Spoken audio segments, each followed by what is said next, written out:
En primer lugar, gracias por venir a esta charla. Lógicamente, para mí es un honor presentar a estas dos personas. Bueno, yo soy Ismael González, soy responsable de organización de Izquierda Unida y a ambos les conozco desde hace un tiempo. A Yayo más que a Edu, es normal. Edu es más joven, el chaval, y se le perdona, pero en fin. Voy a empezar por Edu, ¿no? Edu, todos le conocéis, es economista. Acaba de publicar recientemente un libro que, me recuerdo el nombre era... Desmontando los mitos económicos de la derecha. Desmontando los mitos económicos de la derecha, que creo que también tiene hoy su reflejo un poco en el debate que vamos a tener hoy y podrá también explicarnos cuestiones que tienen que ver con el libro y lo que ha planteado. Es economista. Yo también, desde que le escucho en la tele, me he dado cuenta que es bastante pedagógico y que cuando explica las cosas se le entiende, y yo creo que es una gran virtud que tiene. Y bueno, hay una cosa que es importante, que no sé si sabéis, que ahora trabaja de asesor del concejal de Economía en el Ayuntamiento de Madrid, ese señor que se llama Carlos Sánchez Mato, que es el azote de la derecha española y del Partido Popular en Madrid, de lo que fue Gallardón, la época de Gallardón. Y por lo tanto, como decía un amigo mío que está por aquí, que es el responsable de comunicación interna de Izquierda Unida, Jorge Navas, es uno de los sueldos mejor pagados de la historia, porque se dedica a encontrar los pufos que dejaron el Partido Popular en el Ayuntamiento de Madrid. Es decir, que todo lo que se le paga lo revierte en la hacienda pública, en este caso los vecinos del Ayuntamiento de Madrid. Yo soy de Rivas, es una pena no tenerle por allí, pero bueno, es un lujo tenerle hoy aquí. Hay menos pufos, sí. Y en segundo lugar tenemos aquí también a Yayo Herrero. Yayo... Alguna cuestión rápida, ha sido ex coordinadora de Ecologistas en Acción, co-coordinadora, si no me equivoco, que era como tenéis en Ecologistas en Acción. Actualmente es directora de la Fundación Fuheim, pero bueno, me ha sorprendido porque la conozco hace tiempo y de repente me he dado cuenta, digo, que tenía ya en Wikipedia hasta un perfil, digo, de verdad, Yayo, estás que lo rompe, ¿no? Pero es verdad, y me gustaría leer incluso lo que viene en Wikipedia básicamente, que es una antropóloga, ingeniera, profesora, activista ecofeminista española y es una de las investigadoras más influyentes en el ámbito ecofeminista y ecosocialista a nivel europeo. No lo digo yo, lo dice en Wikipedia, así que será verdad, vamos, que es una cosa objetiva, no como yo, que soy subjetivo en este caso. Es una de las personas también más pedagógicas que yo conozco cuando explica las cuestiones y tiene la capacidad en el sentido de explicar muy bien cuestiones que a veces son complejas. Y yo siempre recuerdo de Yayo una de las cuestiones que me hacía, que cuando hablábamos, era una de las personas que mejor me explicaba el periodo especial en Cuba, ¿no? Y la importancia que tenía el periodo especial en Cuba. Bueno, pongo este ejemplo como otras muchas cuestiones de las que ella explica, habla sobre feminismo y ecología. Así que sin más, os dejo con ellos, con ella y con él. Le voy a dar primero la palabra a Eduardo, luego a Yayo. Tendrán entre 20 y 30 minutos de exposición, luego podréis hacer unas preguntas y luego responderán. Así que adelante, gracias.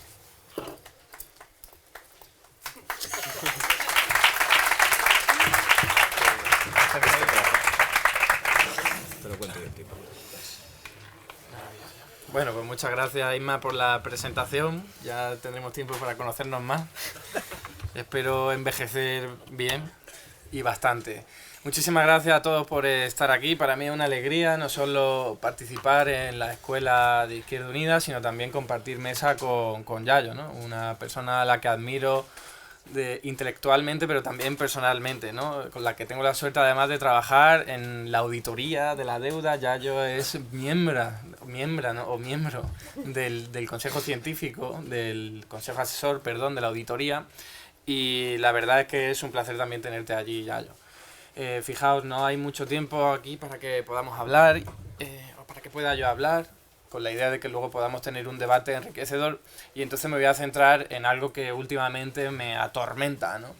Y digo que me atormenta y es la razón de que haya escrito un libro que tiene ese título tan raro, ¿verdad, Isma?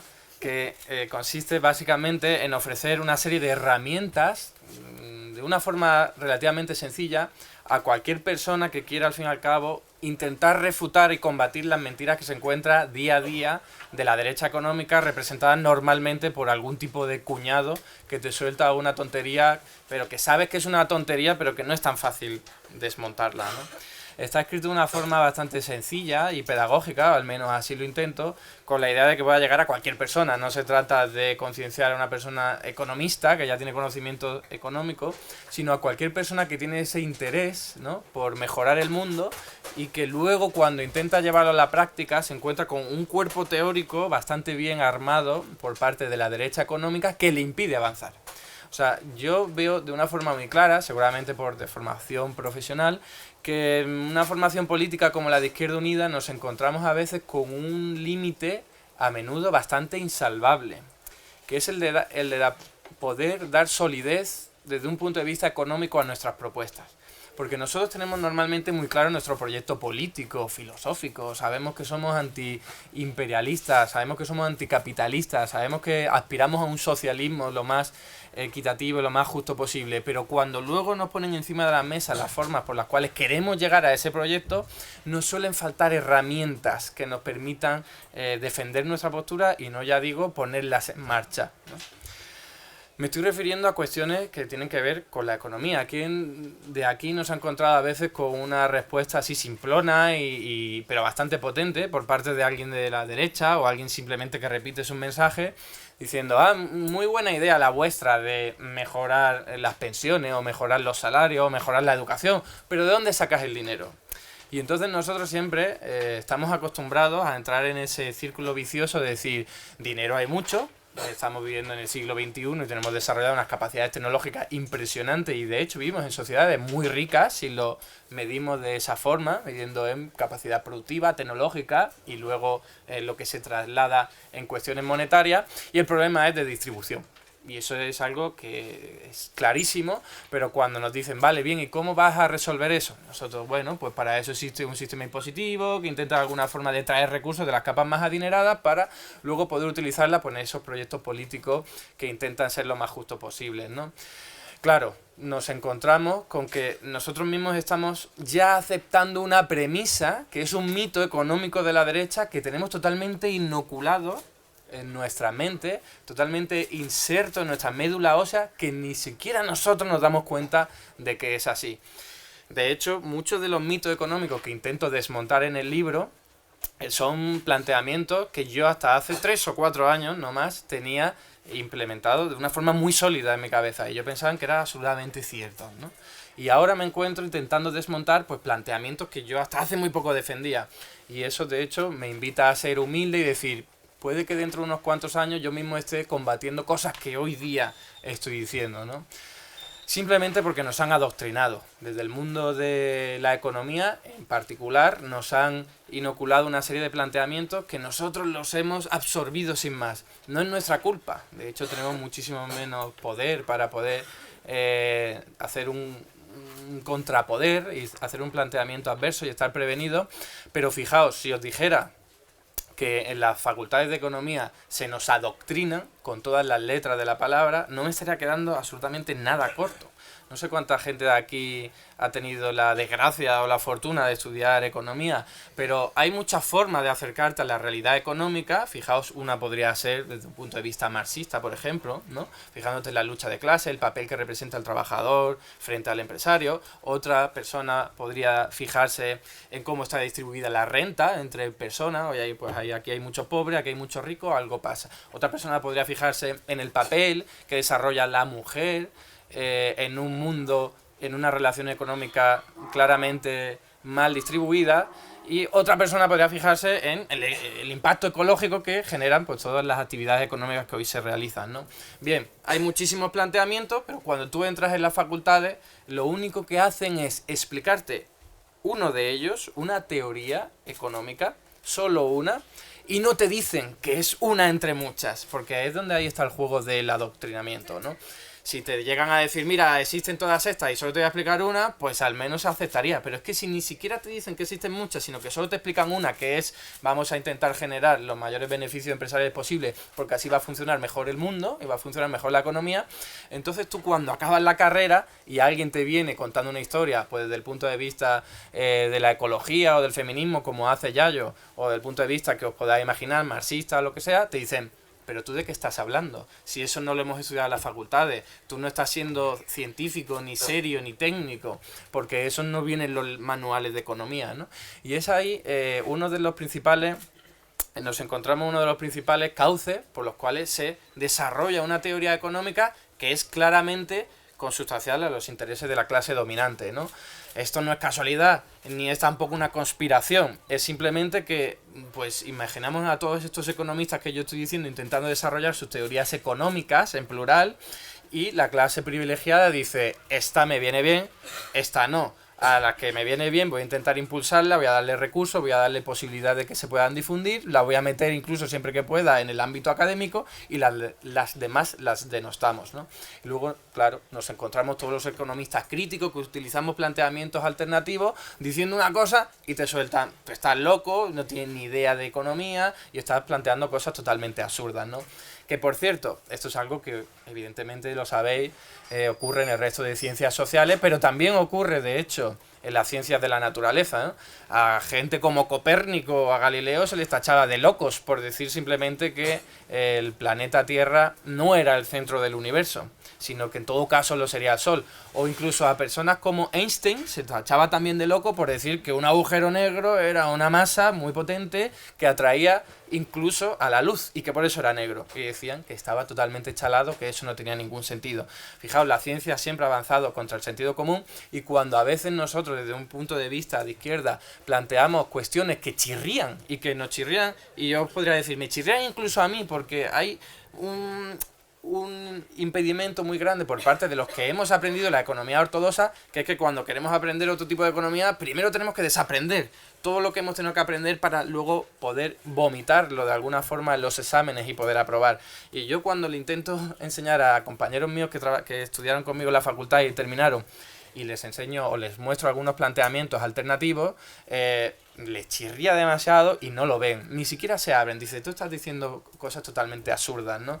En cambio, cuando se lo digo a una persona que proviene de fuera y nunca ha estudiado economía dentro de las instituciones convencionales, sí que les suena mucho más atractivo y le parece que tiene más sentido, ¿no?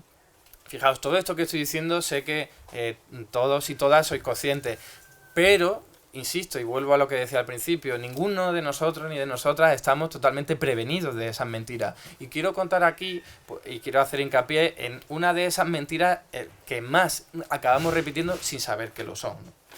Y tiene que ver con el dinero, tiene que ver con el déficit público y tiene que ver con la deuda pública.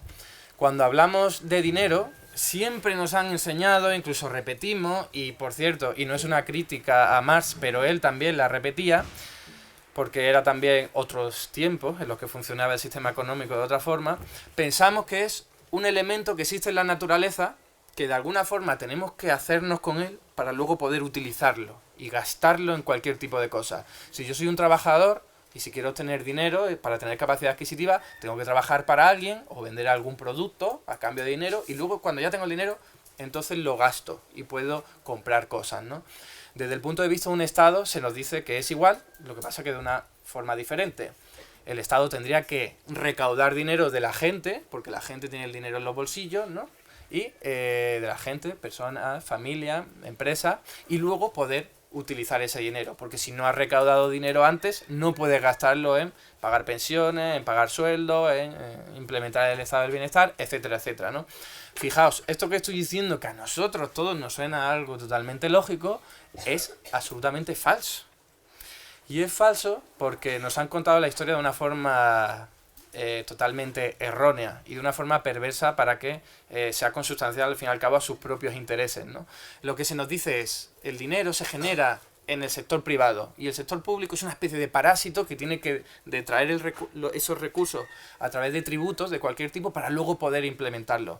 Pero la pregunta que siempre nos tenemos que hacer es, ¿y ese dinero de dónde sale? Ese dinero que tiene la gente en sus bolsillos, en sus cuentas bancarias, que tenéis vosotros en vuestros monederos, en vuestra billetera, debajo del colchón, etcétera, etcétera, ¿de dónde ha salido? Y os voy a contar una anécdota relativamente graciosa que sirve para ejemplificar y para clarificar o al menos contextualizar esto que estoy contando. La cuenta siempre un economista estadounidense que se llama Warren Mosler. Él estaba de visita en Pompeya y estaba haciendo una visita guiada por unos yacimientos arqueológicos, ¿no? Y se encontraron, pues en un momento, una serie de monedas de la época, y entonces la guía turística dijo, mirad, estas son las monedas que el Imperio Romano tenía que recaudar a través de todo tipo de tributos para luego poder utilizarlo en campañas militares, en construcción de acueductos, etcétera, etcétera. Y el economista levantó la mano y dijo, un momento, ¿y esas monedas de dónde salían? Y entonces la guía turística se quedó pensando y dijo, bueno, las monedas las fabricaba el Imperio Romano con los minerales que obtenía de las minas. Entonces era el Imperio Romano quien fabricaba las monedas. Y dijo el economista, entonces, si has dicho que el Imperio Romano era quien creaba las monedas, ¿por qué has dicho que para poder hacer campañas militares o gastarlo en cualquier cosa, primero tenía que recaudar las monedas de la gente a través de tributos?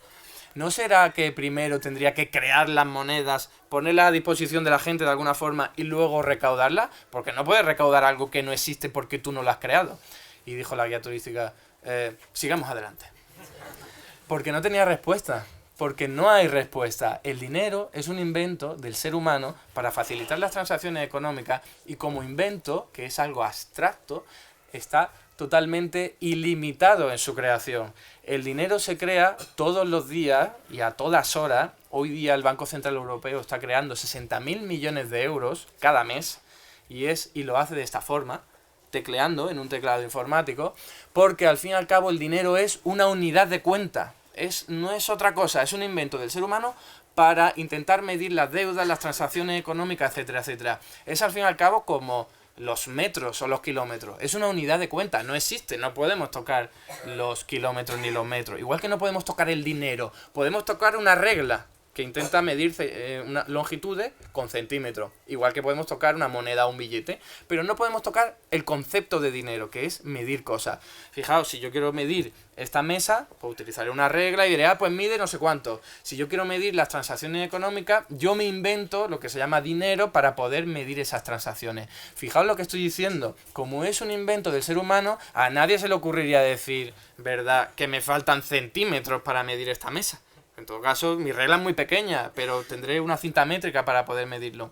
Igual que en una clase de matemáticas, sería impensable que un profesor llegara y dijera, no podemos dar hoy la clase, es que nos hemos quedado sin números, no tenemos números. No tiene ningún tipo de sentido. O, por decir otro ejemplo así curioso, en un partido de fútbol hay un marcador, socialmente hemos dicho y establecido que introducir una pelota o un balón en una portería se llama gol, y nosotros decimos, venga, ¿cómo medimos los goles, no? Una unidad de cuenta. Pues ponemos un marcador y con números.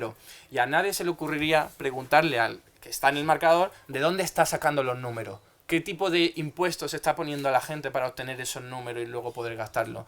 Porque los números son ilimitados. Podemos tener tantos números como queramos. Fijaos, esto es muy importante porque la gente todavía tiene en la mente que estamos trabajando con el patrón oro, ¿no? O sea, antes de 1971 esto ocurría. Los países, a la hora de crear dinero, desde sus bancos centrales, tenían que crear una cantidad de de dinero relacionada con la cantidad de oro que tuvieran. Si tenían mucho oro, podían crear mucho dinero. Si tenían poco, poco. Fijaos, desde 1971 eso ya no rige. Desde el fin de Bretton Woods eso ya no rige.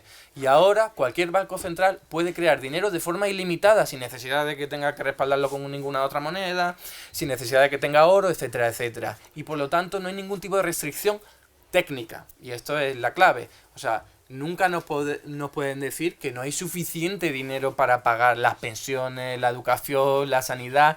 El dinero, como yo estoy intentando explicar, es una abstracción, es un invento del ser humano. Y no tiene sentido. Podemos tener todo el dinero que queramos. Desde los bancos centrales, insisto, se crea el dinero. Decía, el Banco Central Europeo hoy día está creando 60.000 millones de euros, que es un pastizal, cada mes, no para dárselo a las familias de las empresas más necesitadas.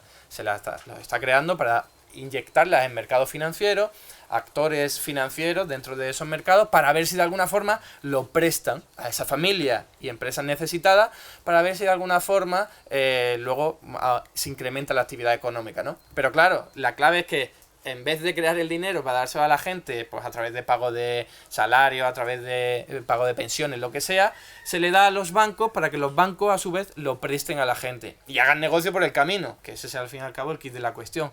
No es una inevitabilidad técnica, es una decisión política, porque hay un chiringuito financiero montado en el que las grandes clases dirigentes tienen mucho que ver con la élite financiera y también con la élite económica exportadora. Pero como tienen mucho que ver con la élite financiera, está todo hecho a su favor.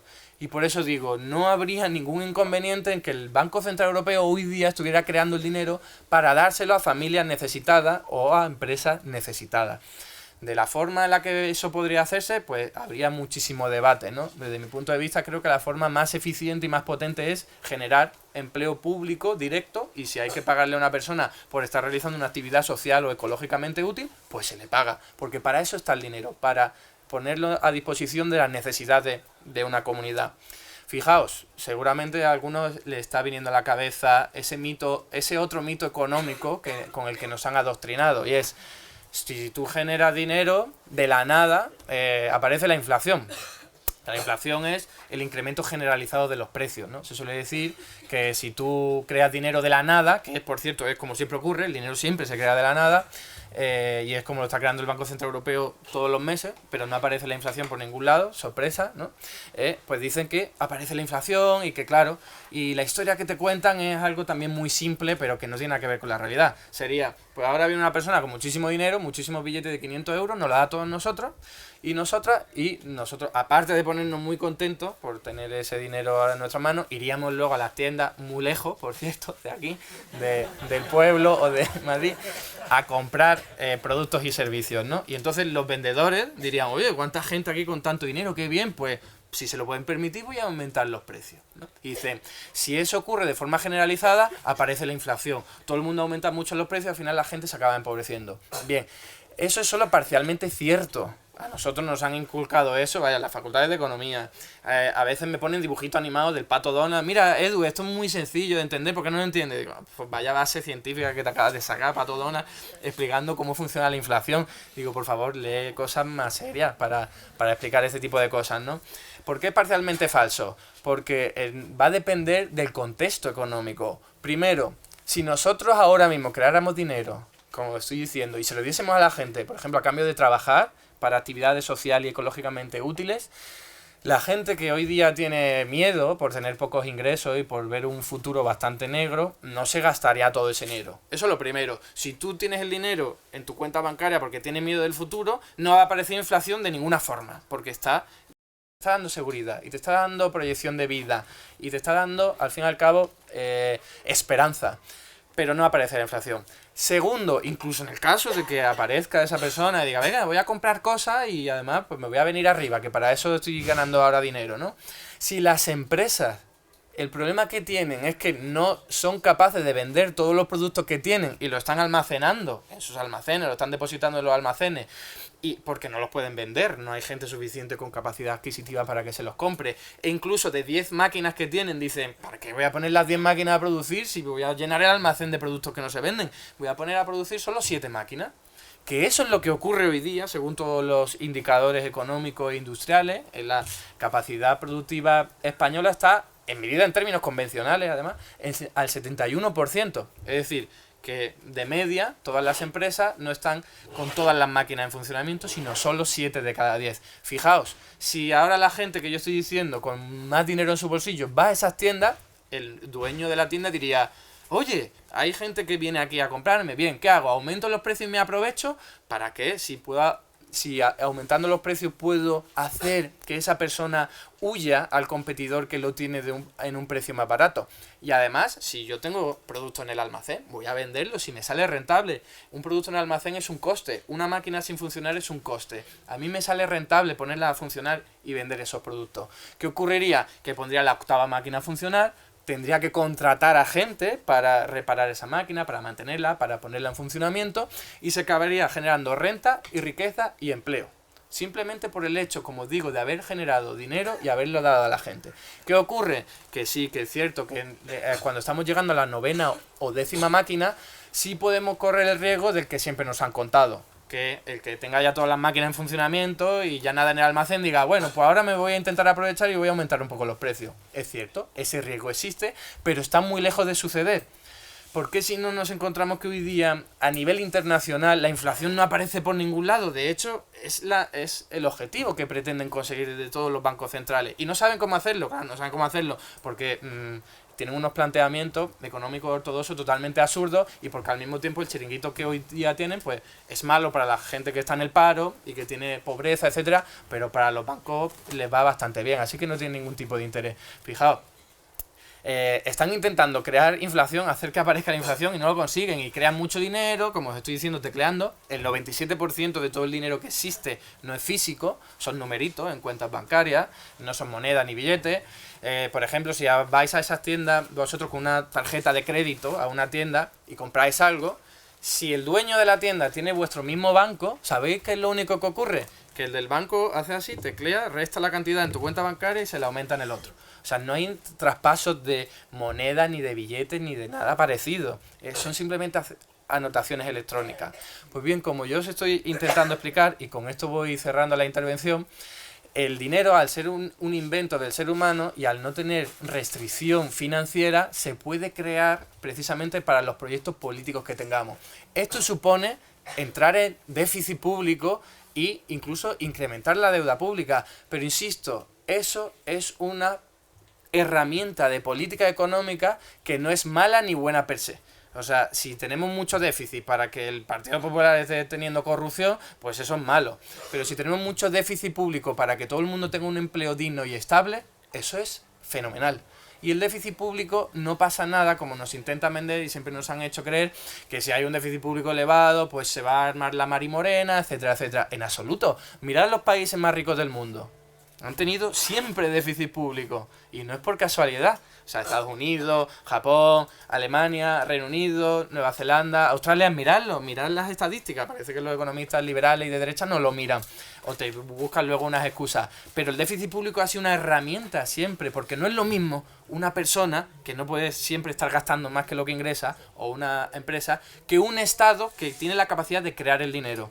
O incluso, aunque no sea el Estado español, que no tiene la capacidad de crear su propio dinero, siempre que tenga un banco central, en este caso el europeo, respaldando sus políticas, cosa que no ocurre hoy día, pero siempre que ocurriera, no habría ningún tipo de problema en tener déficit público y deuda pública. Deuda pública, Japón un 300% sobre el PIB, el país con más deuda del mundo, ningún tipo de problema. Un país, el segundo más rico del mundo, en pleno empleo, unas condiciones de vida mucho más altas que las de aquí, por ejemplo, ¿no? Nos han mentido. ¿Y por qué? El objetivo es, si tú reduces el déficit público, estás reduciendo el tamaño del sector público. Porque estás recortando al fin y al cabo en pensiones, en educación, en sanidad, etcétera, etcétera. Y le estás dando alas al sector privado. Ese es el único objetivo, no hay otra. No están pensando en nada más, están pensando en pues deteriorar todo lo posible, todos estos ámbitos del sector público, para que luego la sanidad privada, la educación privada, todo lo que tiene que ver con las pensiones privadas, etcétera, etcétera, pueda hacer más negocios. Si es que no hay otra. Y termino contando una anécdota real que podéis ver en internet, porque la cuenta un alto funcionario del gobierno de Mitterrand, Guy Abel. Es la siguiente. Él era un alto funcionario en el gobierno de Mitterrand, fijaos que ya hace tiempo, y cuenta, y lo podéis ver, insisto, como él lo cuenta también en viva voz o por escrito, que apareció el ministro de Economía y dijo, escuchad, están todos en una mesa sentados, tenemos que inventar una regla que sea sencilla y fácil de entender, pero que parezca seria, que nos empuje o nos invite a no utilizar tanto dinero para los ministerios, porque los ministerios están pidiendo mucho dinero y nosotros estamos creando dinero para dárselo a los ministerios, que es lo que siempre ha ocurrido. El Banco de España creaba dinero para dárselo a las empresas públicas, hoy día privatizadas, por cierto, ¿no? Fijaos, entonces dijo un alto funcionario, ¿y si lo reducimos al 2% sobre el PIB? ¿No? Y decimos, no puede haber un déficit público superior al 2% sobre el PIB. Y dijo el ministro, no, eso es muy difícil de conseguir, no tiene ningún tipo de sentido, es demasiado restrictivo, nada. Y dijo otro que estaba escribiendo en una esquina de una mesa, oye, ¿y un 3%? Y dijo, buena idea, que además recuerda a la Trinidad y seguro que así la gente no se olvida, ¿no? Así fue el planteamiento científico totalmente sosegado y profundo que hoy día ha hecho que los países de la eurozona, sobre todo, estén obligados o presionados a recortar en educación, sanidad, pensiones, etcétera, etcétera. Una regla totalmente absurda que se inventó en menos de una hora y que lo único que hace es atenazar. Y la gente, insisto, incluso en nuestro partido político, incluso dentro de la gente de izquierda, economistas de izquierda, a veces entran en ese bucle de pensar que el déficit público es malo y que la deuda pública es mala y que crear dinero va a generar inflación. Y son unos mitos que necesitamos combatir, y eso es lo que yo decía, que es algo que me atormenta, y por eso en buena medida he escrito ese libro que comentaba, porque si no vamos a estar siempre atrapados. La izquierda vamos a tener unos planteamientos muy bonitos, pero si en esto, que es tan importante, la financiación de nuestros proyectos políticos, ya perdemos la batalla teórica, en este caso, no tenemos gran cosa que hacer. Por lo tanto, allí a donde voy, intento arrojar luz de esta forma, y en este caso, pues espero haberlo conseguido. Muchas gracias.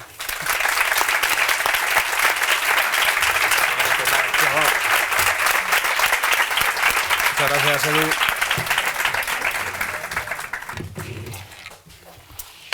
Bueno, buenas tardes a todos y a todas. Estoy encantada de participar. Son muchas las veces, afortunadamente para mí, que los compañeros y compañeras de Izquierda Unida me invitáis a participar en cosas que se organizan, y además con la felicidad máxima para una ecologista de venir a una escuela en un sitio que se llama La Vaca en Bicicleta, y además intervenir amenizada con los rebuznos de o sea, es como la sensación de que el ecologismo social por fin va permeando en un montón de sitios, ¿no? Bueno, la intervención, las reflexiones que yo quería compartir con vosotros y vosotras están súper relacionadas con lo que acaba de plantear Edu, ¿no? De hecho, el punto de partida es exactamente el mismo. Lo que llamamos economía convencional, es decir, el paradigma económico que sostiene hoy nuestro modelo capitalista, está plagado, desde nuestro punto de vista, de mitos, de errores, de verdaderas chapuzas epistemológicas, ¿no?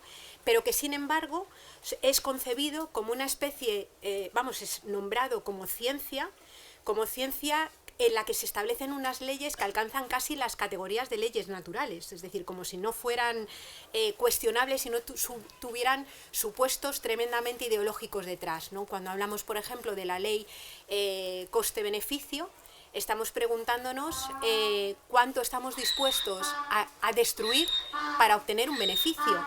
Eso es tremendamente ideológico. Hay personas que están dispuestas a llevarse la vida misma por delante de muchas personas con tal de obtener beneficios. Es decir, no son leyes naturales como la ley de la gravedad, sino que son leyes conformadas en determinados supuestos que son ideológicos, que son políticos y que acaban conformando toda una serie de instrumentos y de herramientas que es como percibimos la realidad económica, concebimos el mundo y terminamos fabricando incluso una forma de ser persona, ¿no?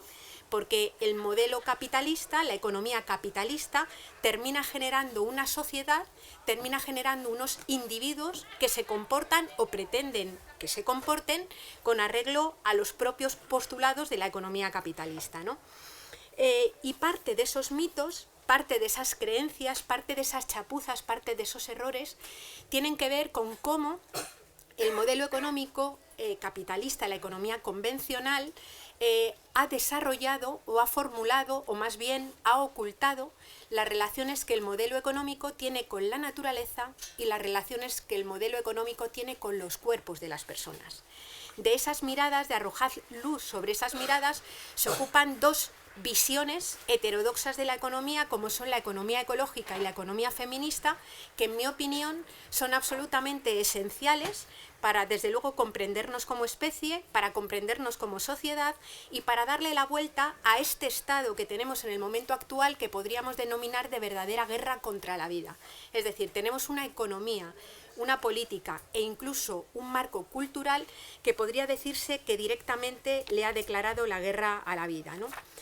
El problema es que algunos de estos mitos, algunos de estas convicciones, que vamos a formular de una forma muy rapidita, ¿no?, les pasa exactamente lo que decía Edu, con la que él trataba de expresar, con la que tenía que ver con el déficit público o con el tema de la deuda. Y es que han calado y han permeado también en algunas visiones de la economía crítica.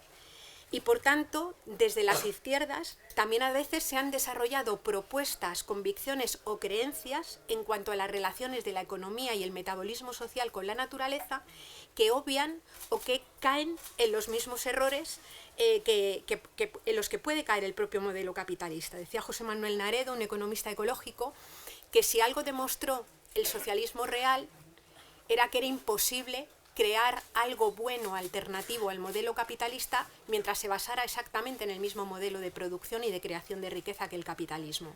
Por eso necesitamos mirar esa realidad material cara a cara para tratar de apuntar y de esbozar otras propuestas alternativas, ¿no? ¿Cuáles son fundamentalmente, digamos, estas invisibilidades o estos mitos que se han generado dentro del modelo económico convencional? Hablo convencional porque es el capitalista, pero algunas otras miradas de la economía crítica que siguen ajenas a la cuestión ecológica y a la cuestión de los cuerpos, ¿no? Bueno, pues la ciencia económica se ha desarrollado y ha constituido una buena parte de su aparato teórico y de su práctica, ignorando las dos dependencias materiales básicas que tienen los seres humanos y por tanto la economía que desarrollan para poder sostener la vida, ¿no? Y es la dependencia de la naturaleza y la dependencia entre las personas. ¿A qué me refiero? Para poder estar aquí sentadas, respirando, vivas, es evidente que hace falta oxígeno, que hace falta que nos hayamos alimentado, a lo mejor no hoy, pero los 2 meses anteriores al menos. Hace falta que hayamos bebido agua, hace falta, porque hace fresquete además, que estemos vestidos con tejidos cuyos materiales proceden de la corteza terrestre. Hemos llegado aquí, lamentablemente, en coche, porque no hay otra forma de llegar, y por tanto hacen falta minerales para haberlo fabricado y hace falta energía. Luego, dentro de un rato, supongo que habrá luz con la que nos tengamos que iluminar. Quiero decir, para poder sostener la existencia social, hacen falta bienes que solo salen de la naturaleza. Bienes que se producen en ciclos naturales, como es la fotosíntesis, como es la polinización, como es el ciclo del agua, que no son fabricados, que son alterados tecnológicamente, pero no reparados, que son preexistentes a la propia existencia humana y, desde luego, a la economía capitalista. Y hacen falta minerales de la corteza terrestre que son extraídos, que son finitos y que una vez extraídos y utilizados, a no ser que vayamos a procesos de reposición de esos costes, de esos minerales, ya no están disponibles para otro uso posterior. En el caso de la energía fósil es evidente, una vez que un barril de petróleo se ha quemado, ese calor disipado o ese trabajo realizado de ninguna de las maneras puede volver a ser reconvertido en un barril de petróleo que nos permita seguir generando trabajos o seguir lo que llamamos produciendo, ¿no? Esto quiere decir que el hecho de que seamos ecodependientes nos hace estar sujetos radicalmente a los límites físicos del planeta, nos guste o no nos guste. Lo que llamamos no renovable es susceptible de uso hasta que se agota, y lo que llamamos renovable también tiene límites, porque el ciclo del agua no funciona a la velocidad del metabolismo agrourbano industrial, funciona a la velocidad del ciclo del agua. Y esta no es controlada ni por los seres humanos, aunque, insisto, por su propia actividad sí que puede ser alterada. Esos ciclos pueden ser alterados y de hecho lo están mucho, ¿no? Bueno, por tanto, somos ecodependientes y estamos sujetos a límites. Y un principal postulado que ha desarrollado el modelo económico capitalista es que la economía puede crecer sin límites. Es decir, ha desarrollado unos artificios teóricos, luego ahora vamos a entrar muy brevemente en ellos, que teóricamente, es decir, que han convertido en ciencia la posibilidad de cortar el cordón umbilical de la economía con la corteza terrestre y con la naturaleza. Y eso es un disparate que ha llevado a la profundísima crisis ecológica que llevamos en el momento actual, ¿no? Pero no solamente somos seres ecodependientes, sino que somos seres profundamente interdependientes. La vida de cada uno de nosotros y nosotras en solitario es inviable. Nos tienen que haber parido, en nuestros primeros años de vida alguien nos tiene que haber cuidado, cuando seamos mayores probablemente también nos tengan que cuidar, es decir, hay muchísimas personas hoy en una población tremendamente envejecida que no se pueden ni levantar, ni acostar, ni comer, ni asearse, ni vestirse, ni salir a la calle por ellas mismas, necesitan otras personas alrededor. En aquellas personas que tengan diversidad funcional, discapacidad o enfermedades fuertes, ese acompañamiento se tiene que producir a lo largo de toda la vida. Es decir, somos seres encarnados en cuerpos vulnerables y finitos, en cuerpos que a lo largo de toda la vida, pero sobre todo en algunos momentos del ciclo vital, van a necesitar sí o sí que haya personas, normalmente de otras generaciones, que atiendan el cuidado de esos cuerpos vulnerables. Y lo que sucede es que además de vivir en sociedades capitalistas, vivimos en sociedades patriarcales. una lógica de subordinación, de dominio y de violencia que es anterior incluso al propio capitalismo, ¿no?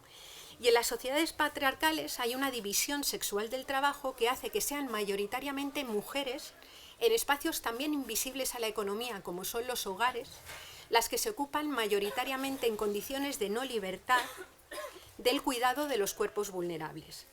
Es decir, son mayoritariamente mujeres y no porque estemos mejor dotadas genéticamente para el cuidado, estamos mejor dotadas genéticamente para parir, pero a partir de que la criatura está en el mundo, el cuidado lo puede hacer exactamente igual hombres que mujeres y desde luego es una responsabilidad también institucional y de la propia sociedad, ¿no? Bueno, pues la economía convencional, la economía capitalista, no mira, no cuenta, no considera ni la dependencia de la naturaleza, ni tampoco la dependencia que tenemos entre los seres humanos, ¿no? Y no lo cuenta porque ha establecido algunos de esos artificios teóricos, algunos de esos mitos que son nefastos, desde luego, para la supervivencia de nuestra especie. El primero de ellos es el mito de la producción, lo que desde el ecologismo social y la economía feminista se denomina el mito de la producción, ¿no? Y es esta reducción del concepto de producción solamente a aquello que genera valores en el entorno de los mercados. Es decir, el modelo económico lo que hace es reducir el concepto de valor solo a aquello a lo que se le puede poner un precio. Pero ni el ciclo del agua, ni la capa de ozono, ni una vejez que merezca la pena ser vivida, ni la fertilidad de un suelo, la posibilidad de que un suelo recupere la fertilidad, tiene precio. Aunque hay miradas de la economía ambiental que pretenden ponerle precio y mercantilizarlo. Y hay quien defiende que si le pusiéramos precio a la belleza de un paisaje y cotizara en bolsa, se podría proteger ese paisaje. Con esa misma lógica se le han puesto precio a las emisiones de gases de efecto invernadero y el resultado, después de varias décadas de aplicación de los mecanismos de mercado para reducir las emisiones de gases de efecto invernadero, ha sido que las emisiones han seguido creciendo sin solución de continuidad, pero quien se ha forrado con ese comercio de emisiones son las propias empresas energéticas que se lucran con la extracción de petróleo, de carbono, de minerales en diferentes lugares del planeta. Es decir, podemos ponerle precio, y de hecho lo que se llama capitalismo verde va en esa línea, podemos ponerle precio a los servicios ecosistémicos, pero el problema es que si ese servicio se deteriora, si ese servicio ya no cumple su función ecosistémica, pagando no lo podemos reparar. Pagando podemos hacer que aumenten esos agregados monetarios y crezca la economía. Pero nosotros y nosotras, como especie, no necesitamos que la regulación del clima cotice en bolsa. No necesitamos que crezcan los seguros que se pagan para evitar los riesgos del calentamiento global. Lo que necesitamos es que nuestro país no se vaya a quedar como se va a quedar convertido en un desierto en las próximas décadas, o necesitamos que no caigan, vamos, aquí no estamos en zona de huracanes como los del Caribe, ¿no? Pero lo que necesitamos es que la naturaleza que habitamos siga siendo un lugar razonablemente adecuado para que la especie humana pueda existir. Porque nuestra especie no ha brotado como un champiñón en este planeta, sino que nuestra especie está adaptada a estas condiciones biofísicas que había hasta hace muy poco tiempo. Es decir, a esta temperatura media global, a esta composición del aire, y como seres vivos que somos, tenemos muchas dificultades, igual que otros seres vivos que nos acompañan y que forman la biodiversidad de la que también dependemos, tienen dificultades para adaptarse de forma muy rápida a esos cambios vertiginosos que se han producido en los últimos 200 años, pero sobre todo, en los últimos 50, ¿no? Por tanto, esa reducción del concepto de valor al concepto de precio es un disparate. Y, acompañando a esa reducción, se ha cambiado o ha evolucionado la noción de producción. En paradigmas económicos anteriores, la producción estaba directamente ligada a la obtención de bienes y servicios que satisfacían necesidades humanas. Es decir, la producción estaba ligada completamente a las necesidades que las personas tenemos para poder mantener la existencia física y social. Lo que sucede es que al reducir el concepto de valor solo al concepto de precio, pasamos a llamar producción a todo aquello que hace crecer los agregados monetarios. Y dejamos de preocuparnos como sociedad por qué se produce, para quién se produce y pensar en qué necesidades satisface, ¿no? Claro, cuando reducimos el concepto de valor al concepto de precio, lo que hacemos es celebrar cualquier tipo de producción, porque lo único que miramos es la dimensión que crea valor, que es la monetaria. Y celebramos y nos ponemos muy contentos cuando sube el Producto Interior Bruto, porque el mito que hay detrás de ello dice que la subida del Producto Interior Bruto, que el crecimiento económico, se traduce de forma inmediata en un bienestar que llega a las mayorías sociales. ¿Qué problema tiene medir la producción solamente en euros?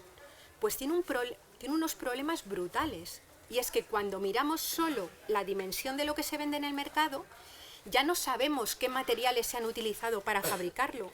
Ya no sabemos qué es lo que se ha utilizado, que nunca volveremos a tener disponible para otro uso humano. Y entonces se produce este problema ecológico que tenemos, que no es solamente el del deterioro de los sistemas naturales, sino también el agotamiento de una buena parte de la reserva de minerales, tanto energéticos como no energéticos, que constituyen hoy el sostén del metabolismo económico tal cual lo conocemos, que es absolutamente insostenible, que es absolutamente destructivo, pero es el que se sostiene, ¿no? O sea, ahora mismo la media de kilómetros, que cualquier alimento antes de llegar a la mesa de una persona española llega prácticamente a los 8.000 kilómetros. Los garbanzos que nos estamos comiendo aquí recorren 9.800 kilómetros, porque los que se producen en Pedrosilla se los terminan comiendo las chimbambas y aquí nos comemos los de Chile. Si miráramos las etiquetas de la ropa que vestimos, vienen también de zonas de miles de kilómetros. Si pensamos en la ciudad de Madrid y nos imaginamos su área de influencia urbana que coge varias provincias alrededor, nos damos cuenta de que hay millones de personas hacinadas en un entorno urbano en el que no se produce nada que sirva para estar vivo, nada que sirva para mantener la existencia corporal. ¿Qué quiero decir con esto? Que el agotamiento de esa energía, el agotamiento de esos minerales, lo que pone en riesgo es el metabolismo económico tal cual funciona ahora.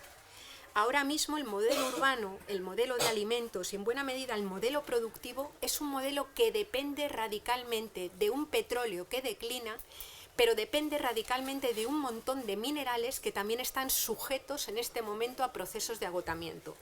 Incluso para poder transitar de un modelo basado en renovables, de un modelo basado en petróleo, a un modelo basado en renovables, hace falta construir una cantidad ingente de placas solares, de aerogeneradores, de infraestructuras que requieren de cantidades de litio, de telurio, de cobre, de platino, cantidades de minerales que en este momento están siendo acaparados por grandes poderes económicos internacionales que están suponiendo dinámicas extractivistas que están arrasando la vida de pueblos originarios y de pueblos sometidos en los países de la periferia y que además se están despilfarrando en un montón de usos y quizás llegue un momento en el que sea imposible hacer la transición a las renovables de forma que cubran las necesidades de las mayorías sociales. Por tanto, incorporar en el debate político toda la cuestión mineral, toda la cuestión ecológica, toda la cuestión del cambio climático, del acaparamiento de tierras, es un elemento esencial para poder ni asomarnos a lo que es ahora mismo la lucha de clases. La lucha de clases no la podemos leer solo en términos de relación personas trabajadoras, dueños de los medios de producción. La lucha de clases la tenemos que ampliar a todo ese conflicto que hay ahora mismo por recursos escasos, por acaparamiento de esos recursos que, como luego al final terminaré planteando, desvelan la verdad material que hay detrás del capitalismo y del neoliberalismo, que es puro fascismo, ¿no? Ahora vamos a ir avanzando un poco más en esto. Además de haberse producido esa ruptura en el concepto de producción y dentro de la economía con la naturaleza, se produce también esa ruptura con los cuerpos. Digamos que las personas que pueden pasar décadas de su vida produciendo bienes y servicios 7 días a la semana, 24 horas al día y 365 días al año dentro de sus hogares, estas personas realizan tareas que no son consideradas trabajo. Las amas de casa, llamadas así, realizan unas tareas que, por no tener nombre, se les llaman sus labores, que son esenciales para el sostenimiento de la vida humana, pero no son consideradas trabajo, ni generan ningún tipo de derechos. Cuando esas tareas son pagadas, cuando están remuneradas, son los trabajos peor valorados, más despreciados y peor pagados de todo el mercado laboral. Y se ha generado una especie de lumpenproletariado femenino que se encarga de sostener cotidianamente la vida. Es decir, este concepto de producción capitalista tampoco engloba la producción que se hace en los hogares, aunque la utilice, obviamente. Y el concepto de trabajo capitalista también reduce toda esa aportación. Se llama trabajo solo al empleo, solo a lo que está remunerado.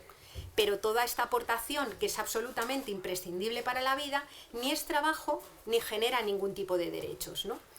Detrás de ese mito de la producción y del mito del crecimiento está también otra fantasía económica fundamental que enraiza mucho con el patriarcado, que es lo que Almudena Hernando denominó la fantasía de la individualidad. Es decir, la teoría económica lo que hace es formular que existe un ser, lo llama Homo economicus, que es un ser independiente, autónomo, que concurre cada día a los mercados, concurre a la vida pública, allí lucha por satisfacer su propio egoísmo, utiliza como racionalidad la maximización de la utilidad y fruto de todas esas luchas y con las regulaciones del mercado, lo que sucede es que sale el bienestar para todos, ¿no?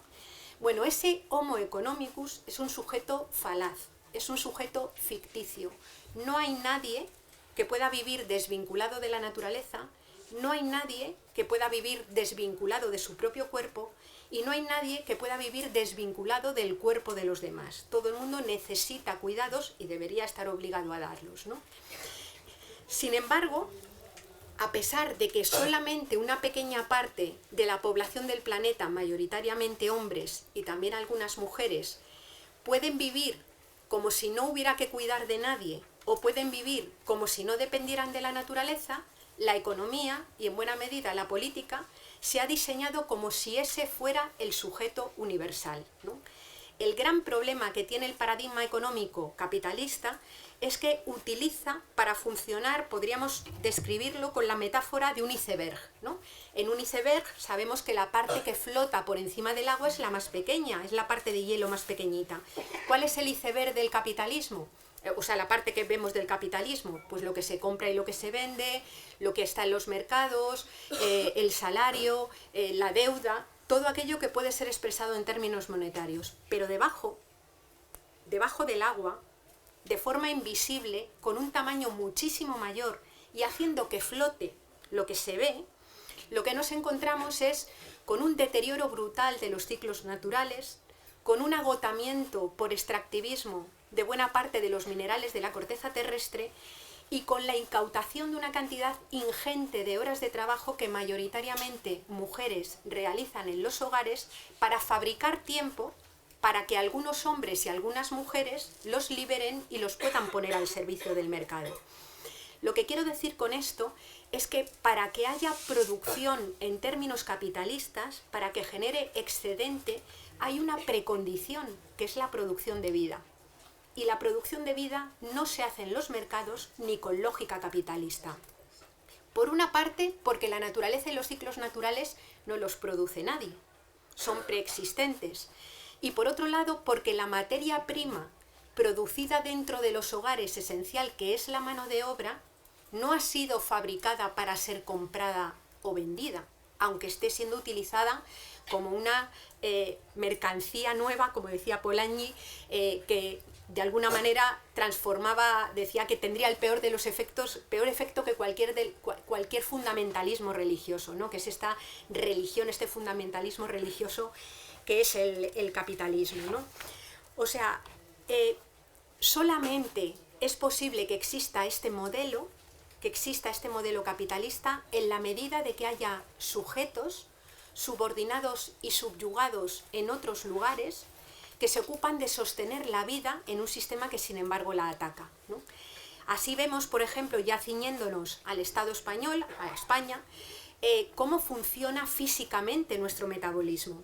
Si ahora mismo la valla que tienen las personas migrantes no permitiera entrar energía, no permitiera entrar materiales, no permitiera entrar a las personas que vienen a cuidar a nuestros mayores, aquí no durábamos ni 2 meses, porque el metabolismo económico español, al igual que el metabolismo económico de los países que se denominan ricos, es un metabolismo económico que en la parte material, en su dimensión material, ha sobrepasado lo que pueden proporcionar sus propios territorios y es completamente dependiente de recursos que son literalmente saqueados de los pueblos de la periferia.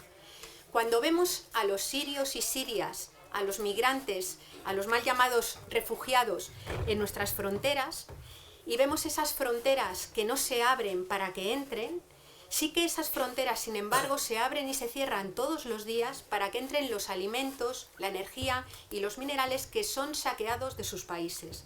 Detrás de una buena parte de los conflictos bélicos, guerras formales o no formales, que están ahora mismo abriendo en el planeta, nos encontramos el acaparamiento de recursos energéticos, nos encontramos el acaparamiento de recursos minerales y también el acaparamiento de alimentos, ¿no? Por tanto, cuando Marie Le Pen dice en Francia, aquí no cabemos todos, el problema que tenemos es que con el modelo económico capitalista actual tiene razón. ¿Por qué? Porque para que puedan vivir todas las personas del planeta con la utilización de materiales y energía que tiene la media de los franceses, hace falta saquear, exterminar y matar a medio mundo. Es decir, si extendiéramos el consumo material de la media de una persona española, material me refiero a minerales, energía, alimentos, tal, al conjunto de la población del planeta nos hacían falta ahora 3 planetas. Como de una persona de Estados Unidos, más de 5, como una persona de Kuwait, 12, como una persona de Noruega, 4. Hay 1, y parcialmente agotado y esquilmado. Luego, por tanto, sostener este metabolismo económico que es disparatado, que no es eficaz, que es una locura, directamente es un elemento de fascismo. Cambiemos espacio vital, tal y como lo formulaba Hitler, por huella ecológica, y lo que nos damos cuenta es que en este momento hay la consideración de que aquellos sujetos que estén amparados por el poder económico, poder político y poder militar tienen la posibilidad, el privilegio de pretender seguir sosteniendo estilos materiales despilfarradores a costa de que otra gente quede fuera. Por eso Saskia Sassen decía que hemos pasado de un capitalismo de la producción y de la explotación del trabajo a un capitalismo del extractivismo y de la expulsión de gente directamente de la vida. Y esto nos lo encontramos también dentro de nuestras propias fronteras, donde hemos visto cómo de alguna manera se han agrandado todas las diferencias y todas las desigualdades. Y nos encontramos cómo hay personas que tienen empleo pero siguen siendo pobres, porque ya las condiciones laborales son generadoras de pobreza. Nos encontramos con millones de personas desempleadas o expulsadas y nos encontramos con un metabolismo económico que con la lógica que tiene actualmente no es capaz de resolver ese problema.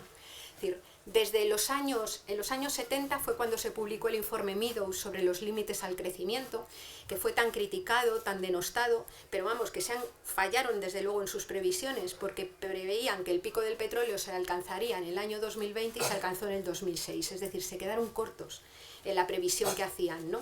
Ese informe Meadows, que pasó, generó un cierto revuelo y generó un poco las necesidades de pensar en todos esos calificativos de sostenibilidad que se han ido aplicando a cosas de la más variopintas, hasta balas sostenibles podemos encontrar en internet, ¿no?, que las venden. Bueno, pues todo ese proceso, sin embargo, no fue atendido. Y en los años 80, desde los años 80 nos encontramos con lo que los economistas denominan estancamiento secular. El estancamiento secular es ese momento en el que la economía no crece con cargo a producción de bienes y servicios reales y sin embargo crece a base de procesos como los que acaba de comentar Edu. Procesos de financiarización de la economía que son utilizados además desde la lógica de beneficiar a quienes tienen que beneficiar, ¿no?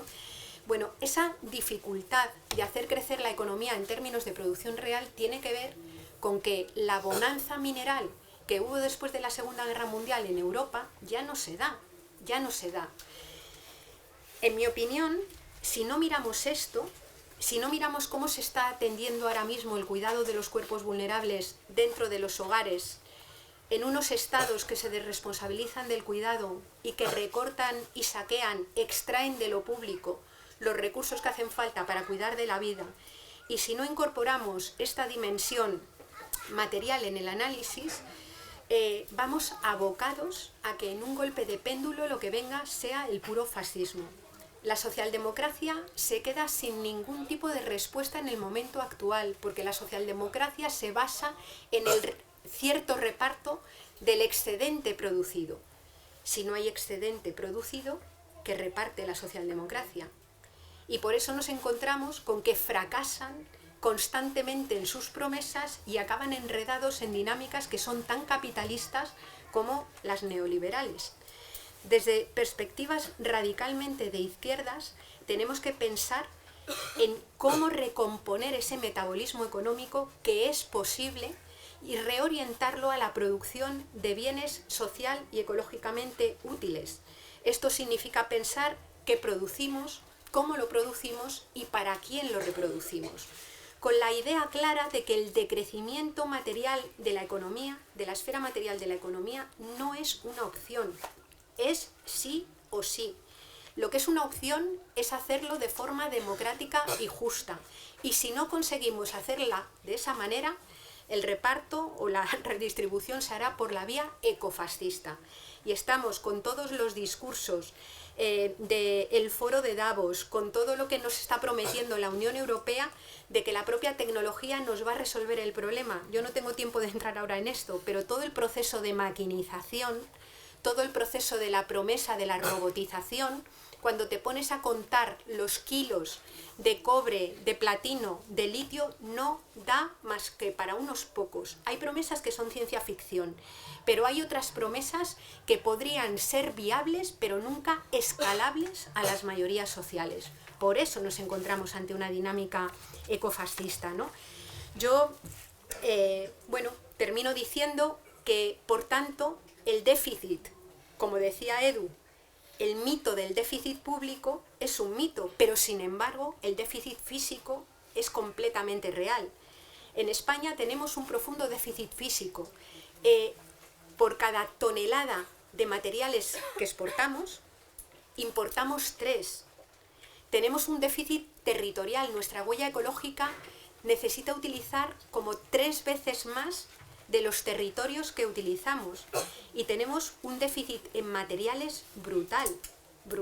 Nuestro modelo, además de desarrollo durante la época del pelotazo urbanístico, se basó, era como la peña ultrasur antiecológica de toda la Unión Europea, con ese modelo especulativo de construcción de vivienda salvaje, vivienda que, por cierto, ahora mismo permanece en las zonas costeras ocupadas 22 días al año, ¿no? Es decir, toda la construcción de infraestructuras que ha sido un trasvase de dinero público a manos privadas, y que ahora hay que seguir sosteniendo con dineros públicos en esos rescates de autopistas o rescates de infraestructuras que no usa prácticamente lo que estaría aconsejado de utilizar, ¿no? Por tanto, el déficit al que tenemos, el que tendríamos que regular y el que tendríamos que someter es ese déficit físico, para no estar sujetos a esta situación de riesgo y de precariedad vital, ¿no? Hay muchísima propuesta desarrollada, muchísima propuesta para hacer la transformación del metabolismo económico a otro diferente. Necesitamos, sobre todo, disputar la hegemonía política, y en mi opinión la hegemonía política no se disputa solo en las instituciones, con ser muy importante. Necesitamos disputarla en la calle, estando organizadas y estando dispuestas a exigir y a pelear por los cambios que necesitamos, pero sobre todo la disputa la tenemos aquí.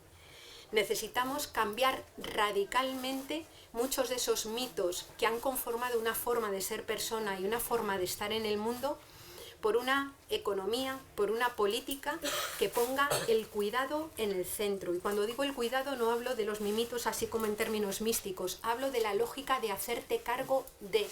de la lógica de lo común como principio político. Por tanto, esas relecturas políticas que tenemos que hacer, en mi opinión, son la tarea más importante, más hermosa, más bonita que tenemos por delante, y en ello estamos. Gracias.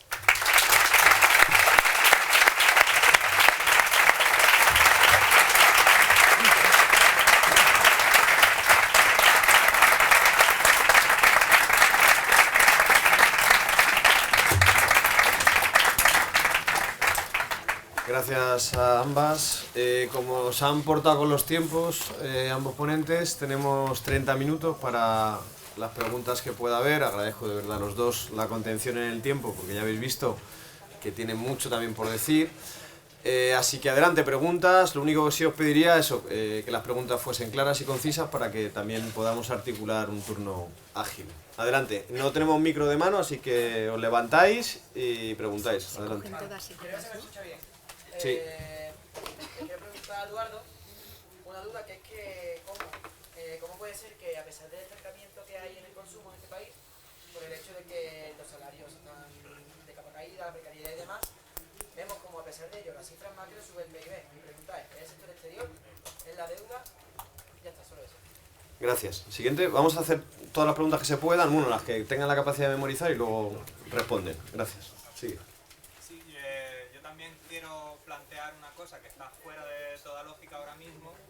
He hecho la pregunta antes porque se citaba también los límites físicos del planeta y la incorporación de 1.100 millones de personas al sistema económico globalizado. Entonces, suponiendo que eso es muy difícil de cambiar, ¿qué os parece la posibilidad de una autosuficiencia regional, estatal, en términos económicos, ecológicos, energéticos, etcétera?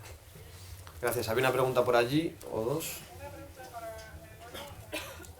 Sí. Hay algunos economistas de derecha que tienen el argumento de que si le damos dinero a la gente mediante trabajo y estas personas gastan el dinero en productos fabricados en otros países, se genera trabajo en otros países y no en otros. Y argumentan esto para defender la competencia, para decir, lo que hay que hacer es conseguir que la gente, tanto de España como de otros países, compre productos nacionales, ofreciendo productos de calidad y a buen precio. Eso se llama competencia. ¿Cómo se puede revertir este argumento? Gracias. Había una pregunta más por allí. Bueno, sí veo tres. Adelante, ahí. Quería preguntar ya yo respecto a si hemos pasado ya del punto de no retorno al nivel medioambiental, y otra, Eduardo, respecto a una noticia que salió hace poco respecto a que China va a hacer compra de petróleo en base a los yuans basados en el oro, si eso va a influir en la economía. Gracias. El compañero allí y luego atrás. Sí, sí. Vamos a ver, a mí lo que estamos hablando aquí hoy me resulta sorprendente. Yo comparto lógicamente lo que estoy diciendo, pero los líderes de la izquierda creo que no hablan con la claridad suficiente, porque al pueblo hay que decirle la verdad. Y creo que no se dice la verdad o se esconde porque no aparece en medios ni se dice. Creo que la política económica, que parece ser la teoría económica moderna, si es la alternativa económica de la izquierda, junto con la economía ecológica, hay que decirlo ya. Porque es que si no vamos a ningún sitio, la gente tiene que creer en algo. Creo que eso se está apuntando. Gracias. El compañero atrás. Sí, para Eduardo, una pregunta, por ahí asuntos, pero muy concreta, sobre el tema de las criptomonedas como herramienta de socialización de la creación del dinero, volviendo a la exposición que has hecho antes. Quería saber un poco tu opinión, sobre todo teniendo en cuenta que, claro, en el momento que entran en el circuito, digamos, de la economía normalizada, por así decirlo, pues tienen esas subidas como pudo tener en su día, yo creo que básicamente ligada a los tráficos, ¿no?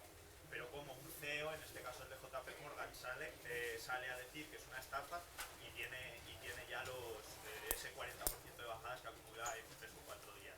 Entonces, si realmente esas criptomonedas, también porque conozco un par de proyectos en África que están apostando también por esas modelos, no exactamente por Bitcoin o por ETA, ¿no? Pero por otros tipos, entonces sí puede ser una alternativa o no en ese modelo que comentabas. Y luego la capacidad que nosotros, en este caso yo soy un cargo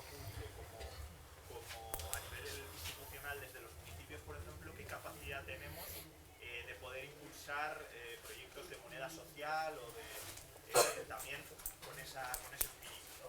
de esa creación de una alternativa y de esa socialización de la capacidad de crear dinero.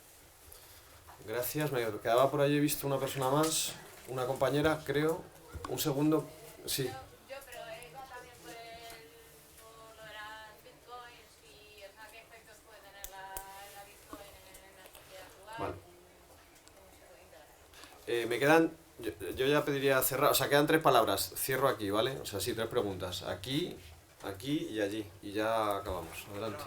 A Eduardo, es sobre las noticias sobre la inviabilidad del sistema público de pensiones, que estamos leyéndolo a todas horas. Se propone incluso desde sectores liberales el modelo chileno de Piñera y demás.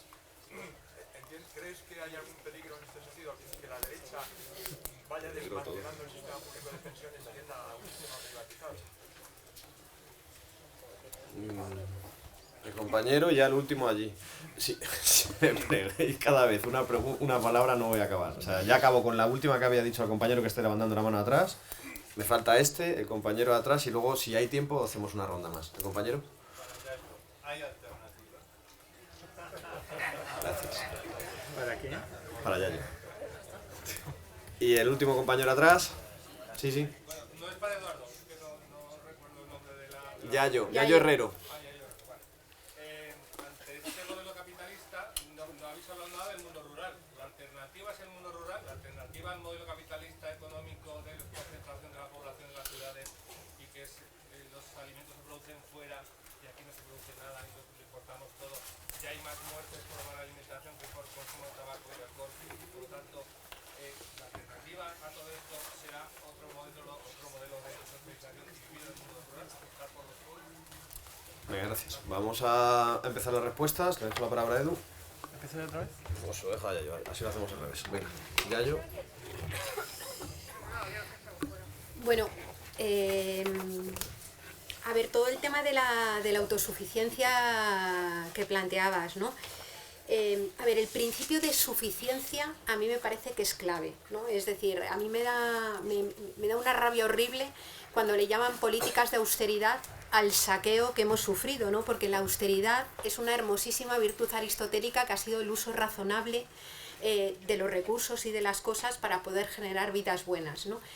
En el modelo en el que estamos, donde hay un techo ecológico que ha sido directamente pulverizado y un suelo mínimo de necesidades por debajo de las cuales no se puede vivir bien, es obvio que si hay gente que tiene un consumo material mucho más razonable del que les correspondería, ese techo ecológico aún se acorta más y hay gente que queda fuera. Luego el principio de suficiencia, y cuando digo principio de suficiencia me refiero obviamente al de las personas que sobreconsumen más de lo que les corresponde, no a la suficiencia de quienes no tienen lo suficiente, ¿no? Es decir, el reparto radical de la riqueza, entendiendo como riqueza no solamente la renta, sino los bienes de la naturaleza, es fundamental, ¿no? Claro, se suele hablar mucho de autosimplicidad voluntaria. Hay mucha gente que voluntariamente no quiere ser más simple. Y entonces el elemento de cómo nos organizamos socialmente para quitarle lo que le sobra a quien le sobra es un elemento clave para poder caminar a la justicia. Es que si no, no hay otra forma, ¿no? Y en ese sentido, yo creo que algunas lógicas de autosuficiencia son muy interesantes. De autosuficiencia que, en mi opinión, las que valen son las colectivas. Es decir, yo no creo en el mito de Robinson Crusoe, porque no hay persona que se valga a sí misma sola, ¿no? Es un mito que sostiene una visión muy liberal y muy neoliberal de los sujetos humanos, ¿no? Pero desde luego, por ejemplo, dentro de las organizaciones de economía social y solidaria se dan principios de autosuficiencia productivo interesantes, autoorganizado, que cuando además dialogan y tienen apoyo de la propia institución, son espacios bien interesantes para explorar, ¿no? O cuando hablamos, por ejemplo, de autosuficiencia en términos de ir a un modelo energético que pueda, en el cual las personas, los colectivos puedan disponer de paneles o lo que fuera, y que digamos que ese abastecimiento energético no tenga necesariamente que ser mediado, digamos, por una institución que no tiene desde luego como prioridad que la gente tenga la energía que necesita, sino más bien lucrarse y seguir acaparando esto, ¿no? Entonces, Creo que son lógicas interesantes, pero yo creo que en una sociedad tan interconectada y siendo tan interdependientes, no lo podemos fiar todo a la autosuficiencia, es decir, necesitamos construir estructuras, instituciones sociales que de alguna manera trabajen con todos esos elementos de una forma más compleja y los enganchen, ¿no? Igual que, por ejemplo, aplicar lógicas de gestión de demanda. O sea, es que no vale solo trabajar, normalmente en muchos debates al final se acaba diciendo, bueno, esto, la educación conseguirá cambiar a las personas. No.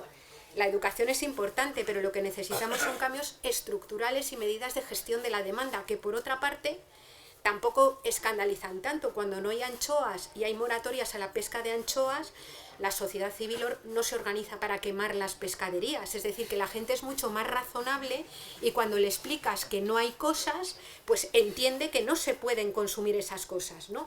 Yo creo que lo que ha pasado, por ejemplo, con todo el tema de las medidas de restricción al tráfico en Madrid, lo ilustran muy bien.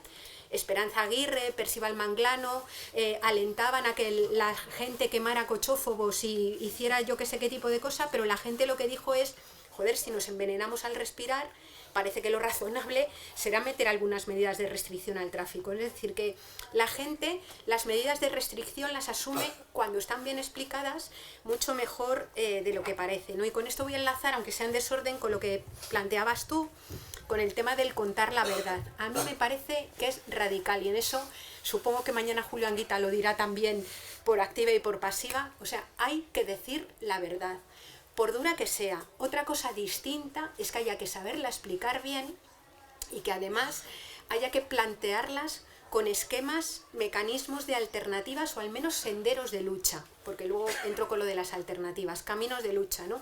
Pero hay que contarla, porque precisamente lo que está haciendo que haya sectores de clase obrera, sectores potencialmente de izquierdas que en algunos sitios de Europa estén abrazando movimientos de corte neofascista, es que se está contando la verdad a medias, que se está culpando de su precariedad vital, de su miedo y de su incertidumbre a un otro al que se subhumaniza, al que se le dice que no tiene categoría humana, que es salvaje, que es fanático y que viene a quitar.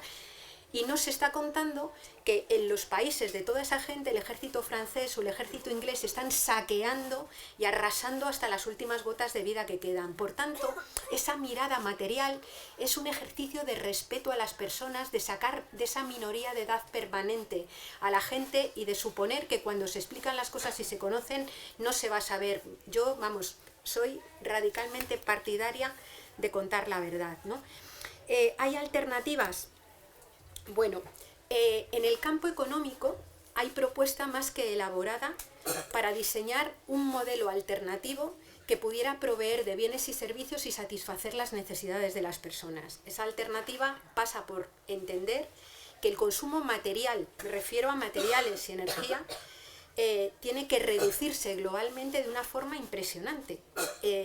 Insisto, con criterios de redistribución de la riqueza y de justicia.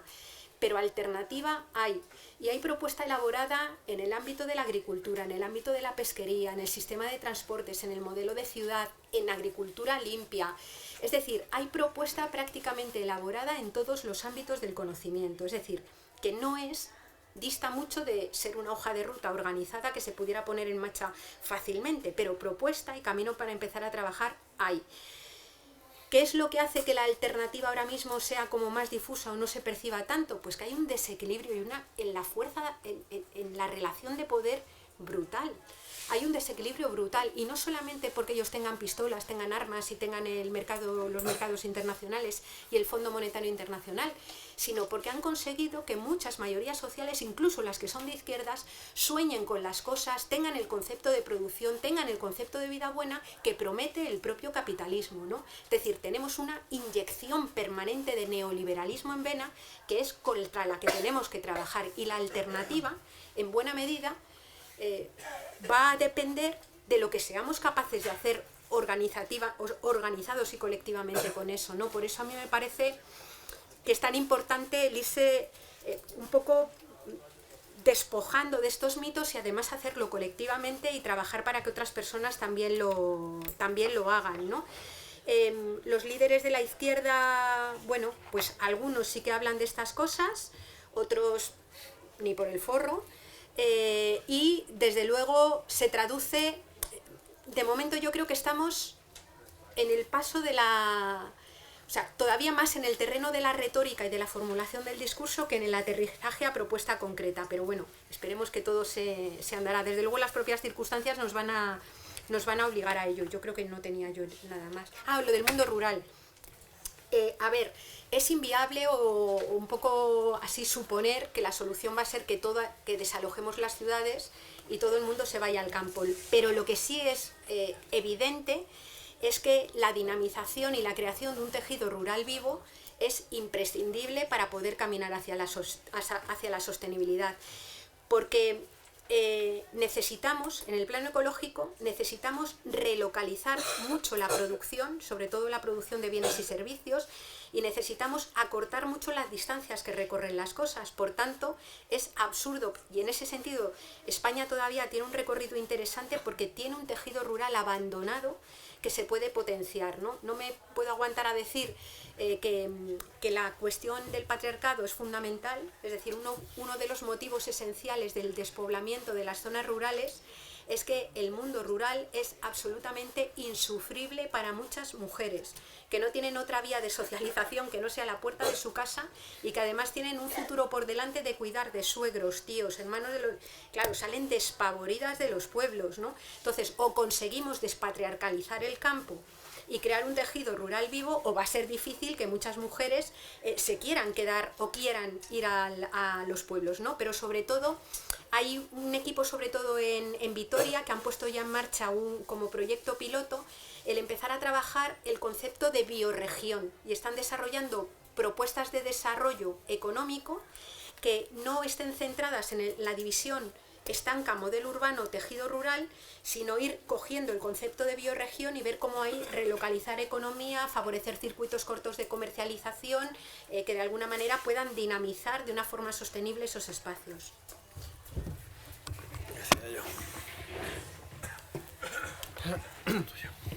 Bueno, yo voy en orden cronológico, como han salido las preguntas o cuestiones que se me han dirigido. La primera de por qué el Producto Interior Bruto sube y a qué se debe eso. Lo primero que hay que decir es que hay serios indicios de que el Producto Interior Bruto esté trucado.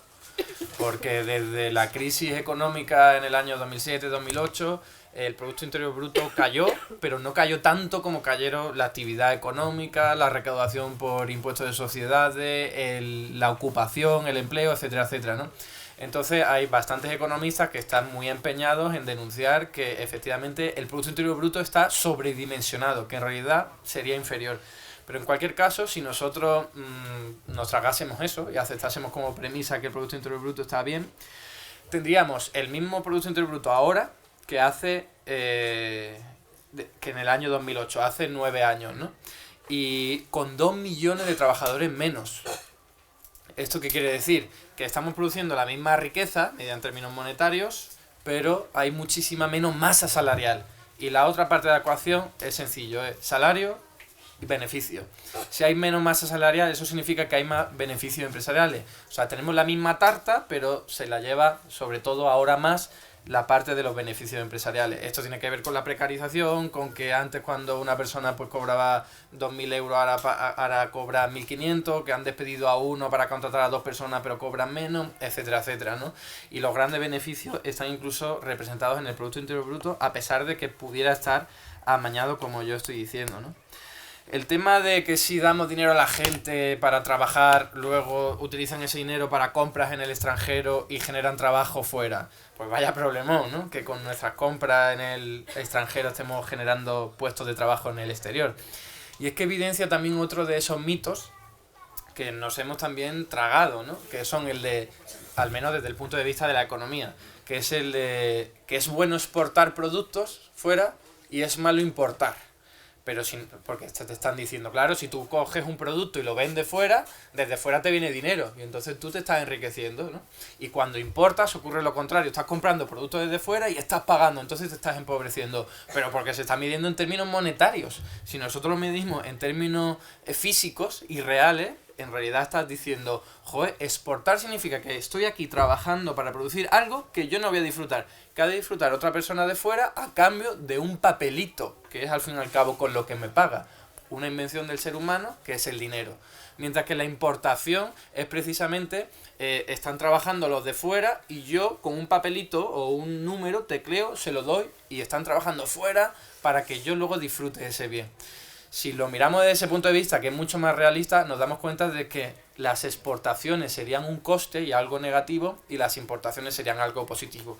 Todo eso habría que encuadrarlo, por supuesto, en el contexto del que está hablando Yayo, de que no podemos permitir un sistema económico social que utilice alimentos y productos que vienen de la otra parte del mundo, ¿no? Lo del petróleo y lo del yuan es muy curioso, porque fijaos, cuando yo estoy diciendo de que el dinero al fin y al cabo se crea, luego la solidez de ese dinero va a depender de una cosa, solo de una cosa, y es del poder que tenga, poder en sentido amplio, la institución que esté creando el dinero. Porque Haití crea su propio dinero, pero tiene muy poco valor, la gente no se fía mucho de la moneda. Con Venezuela ahora mismo ocurre igual. Pero ¿qué pasa con países potentes y poderosos como Estados Unidos o el Reino Unido? Pues que sus dineritos, sus numeritos que crean así, tecleando en un teclado informático, sí se les da mucho valor. ¿Por qué se les da mucho valor? Ni que decir tiene, ¿no? El poderío militar que tiene Estados Unidos, el poderío social, cultural, económico, productivo, tecnológico. Eso es al fin y al cabo lo que da respaldo a una moneda. Fijaos que la guerra de Irak del año 2003 tuvo muchísimo que ver con que Saddam Hussein dijo: ahora vamos a comprar el petróleo en euros, no en dólares. Y eso significaba que iba a haber menos demanda de dólares y además una buena cantidad que no podía ser consentido, porque iba a reducir la utilización del dólar y iba a reducir su valor. Porque al fin y al cabo, si yo creo aquí dinero, o con numeritos yo lo doy a todo el mundo, si vosotros no fiáis de mí, no lo utilizáis, pues no sirve de nada que yo cree los numeritos. Pero si vosotros creéis en mí porque soy aquí vuestro líder, vuestro jefe, y además os obligo a ello de alguna u otra forma, eso sí le da valor al numerito. Entonces ocurre lo mismo con el tema del petróleo. Cuanto más gente utilice dólares para intercambiarse petróleo y otro tipo de compra, pues más valor va a tener esos dólares, porque sabes que siempre va a haber alguien que te lo va a comprar o te lo va a cambiar por otra materia prima. Entonces lo que intenta China ahora es ganar poder con esa maniobra, precisamente. Utiliza su moneda para hacer compras de petróleo y le está dando valor a su moneda, mientras que al mismo tiempo le está restando valor al dólar. El tema de las criptomonedas y los bitcoins, que tiene mucho que ver con la última pregunta también, ¿no? Es al fin y al cabo algo muy sencillo. Esto lo decía un economista muy famoso que se llama Hyman Minsky, que decía: el dinero lo puede crear todo el mundo. El problema en todo caso es que sea aceptado. Es decir, yo ya os estaba diciendo, ahora puedo crear papelitos aquí y decir, pues esto vale por un abrazo, esto vale por un bocata, no sé qué. Y entonces os lo estoy dando a todo el mundo. Si vosotros, entre vosotros además, aceptáis que eso tiene solidez y valor, vais a poderos daros abrazos entre vosotros gracias a mis papelitos o compraros bocata gracias a mis papelitos, ¿no? Esto lo hacen todas las empresas. Por ejemplo, en un casino, ¿qué ocurre? Que un casino crea sus papelitos, su dinero, que se llaman fichas. Y tú, para poder jugar a su juego, no puedes ir con euros y decir, venga, quiero jugar a la ruleta. No, no. Ellos dicen, no, en mi territorio donde yo tengo poder utilizan mi dinero, que es una ficha que yo he creado y que te las voy a cambiar por dinero, el dinero oficial, y tú las vas a poder utilizar. Cuando vamos a un tren ocurre lo mismo. No podemos ir con el dinero y decir, yo me siento aquí. No, no. El dinero lo tienes que utilizar para comprar un billete, y ya ese billete, que es el dinero que crea la empresa de transporte, te dice, aquí te puedes sentar. O en una discoteca, o en un concierto, ocurre siempre igual. ¿Qué ocurre? ¿Qué pasa? Que tú el dinero solo te sirve para ese espacio el que tú controlas. Si vosotros sois mis amigos y os fiáis de mí, utilizaréis los papelitos para daros abrazos, etcétera, etcétera. Pero si yo veo a alguien que no conozco y dice, ¿quién es? Yo no me fío nada de él, no le voy a dar un abrazo, ni voy a utilizar sus papelitos para hacer transacciones, ¿no? Por eso un casino solo crea su dinero para el ámbito que controla y un Estado solo crea el dinero para el que controla. Pero fijaos que es un poderío mucho más importante el que tiene un Estado que el que tiene cualquier tipo de empresa o de familia, y eso es lo que le da poder a la moneda. Enlazo, después de esta introducción, con el tema de los bitcoins. Los bitcoins o las criptomonedas que son generadas de forma autónoma, que en realidad hay un proceso detrás, un algoritmo que acaba definiendo cuánta cantidad de moneda se crea. Si lo pensamos, eso no tiene un poder institucional, ni militar, ni social, ni cultural detrás. Por lo tanto, está destinado a fracasar. lo único que da solidez a las monedas y a todo el dinero que se utiliza es el emisor, el que lo crea, cuánto te fías de esa persona o de esa institución. Entonces, algo que se crea de forma autónoma a través de un proceso que está fuera de la ley o al menos alegal, que sirve para hacer además, como lo estabas diciendo, ¿no? Para todo tipo de actividades delictivas, todo tipo de actividades corruptas, de tráfico de armas, etcétera, etcétera, donde no se ve nada y estás utilizando moneda, en realidad está destinado a fracasar. Y no es normal luego que haya bajones y subidas tan importantes en su cotización, porque al fin y al cabo es un valor que está muy inestable y que de alguna u otra forma se podría considerar que es una burbuja. Es una burbuja que ahora la gente está creyendo que eso sirve, pero en algún momento estallará cuando se den cuenta de que no tiene un respaldo suficiente para mantener una moneda. ¿Qué ocurre en los municipios? Que esto sí se ha hecho durante mucho tiempo en muchas ciudades y todavía se hace, por cierto, ahora en ciudades de California, y nosotros queríamos hacerlo en el Ayuntamiento de Madrid, pero una moneda tiene muchas implicaciones. Lo primero es que te permite financiar cosas. Con una moneda tú podrías contratar a alguien, por ejemplo, pero también te permite algo muy importante, que es orientar el modelo productivo. Si yo creo una moneda, por ejemplo, en el Ayuntamiento de Madrid y digo, esto solo sirve para comprar productos ecológicos o de comercio justo, pero no sirve para comprar productos esos garbanzos que vienen de la otra punta del planeta, estás orientando el modelo productivo hacia algo muy concreto. Entonces, crear un dinero desde un municipio tiene un potencial muy importante. El problema, bueno, en el Ayuntamiento de Madrid no hemos podido hacerlo, por un lado porque no necesitamos financiación y por otro lado porque hay inconvenientes y problemas importantes, pero en cualquier caso, que bien lo he dejado, ¿eh? Ha dejado claro. Luego lo desarrollo. Que son muy pocos de Izquierda Unida, vaya. Y hay municipios... no pasa nada. Hay municipios, por ejemplo, que como en San José o en Detroit, que han utilizado su propia moneda porque se habían quedado sin financiación, ¿no? Al fin y al cabo, un ayuntamiento funciona como una familia, no puede crear el dinero y tiene que recaudarlo de alguna forma. Y ha servido para incentivar la actividad económica. En Detroit se crea dinero y se dice, oye, esto te va a servir para pagar los impuestos que tengas que pagar dentro de unos cuantos meses. Entonces eso te sirve para hacer transacciones, vas a la tienda, pagas, porque el que te está vendiendo el producto dice, esto me sirve para pagar los impuestos que tengo, es una deuda que tengo con respecto al ayuntamiento, y por lo tanto luego la gente se fía y sabe que eso lo puede utilizar. Entonces los municipios es muy potente, el único problema es que la inmensa mayoría de las experiencias que aparecen de esta forma o están muy reducidas a un espacio muy reducido, muy pequeño. Ahí en Sevilla, por ejemplo, hay un barrio en el que se usa una moneda, pero esa moneda es para incentivar el comercio de barrio y no llega, y la gente de forma general no lo usa, ¿no? Y tiene también otro tipo de problemas, como pasó en una localidad de Murcia, que fijaos, en Totana, que se creó una moneda, pero como se llamaba además moneda, se recurrió a los tribunales diciendo, oye, que el único emisor legal de la moneda es el Banco Central Europeo. Y al final, en los tribunales acabaron perdiendo, ¿no? O sea que es un contexto bastante complicado. Y termino con el tema del sistema público de pensiones. O sea, decías que si era un riesgo, pues claro que es un riesgo, porque de hecho la correlación de fuerzas nos impide que la reforma inevitable que va a tener el sistema público sea por donde nosotros queremos que vaya, ¿no? Hay muchísimos mitos también, por cierto, en el libro ese tan interesante del que estoy hablando, y que estaría bien que lo hicierais con él para observar este tipo de cosas. Desarrollo eso, ¿no? Desarrollo los mitos que hay en las pensiones. Y voy a poner un ejemplo, o sea, ¿cuántas veces nos han puesto en la cara la pirámide de la población y dicen, joder, qué follón, la gente del baby boom están pasando ahora la edad de jubilación y hay muy pocos nacimientos? Dice, hay que tener muchos más niños y niñas. Y le digo yo, un momento, hay 4 millones de personas ahora mismo que quieren trabajar. Digo, si tú tienes más niños y niñas, vas a tener más parados, pero no vas a tener más empleo. No es un problema demográfico, es un problema laboral. Porque incluso si te hace falta gente, puedes siempre traer de otros sitios si quitas vallas, etcétera, etcétera, ¿no? Y también cuando nos dicen otro mito, que es el de es que hay muy pocos trabajadores por cada número de pensionistas, le digo, eso da absolutamente igual, eso no es la clave, aunque nos pueda parecer intuitivo. La clave es otra, y lo voy a evidenciar con un ejemplo. Si ahora tuviésemos a un futuro inimaginable, tal y como ha dicho Yayo, pero imaginémoslo solo para este ejercicio teórico, lleno de robots en los que está trabajando todo por nosotros, para nosotros, mejor dicho, y estamos todos en población inactiva, simplemente disfrutando de que los robots están produciendo cosas para nosotros.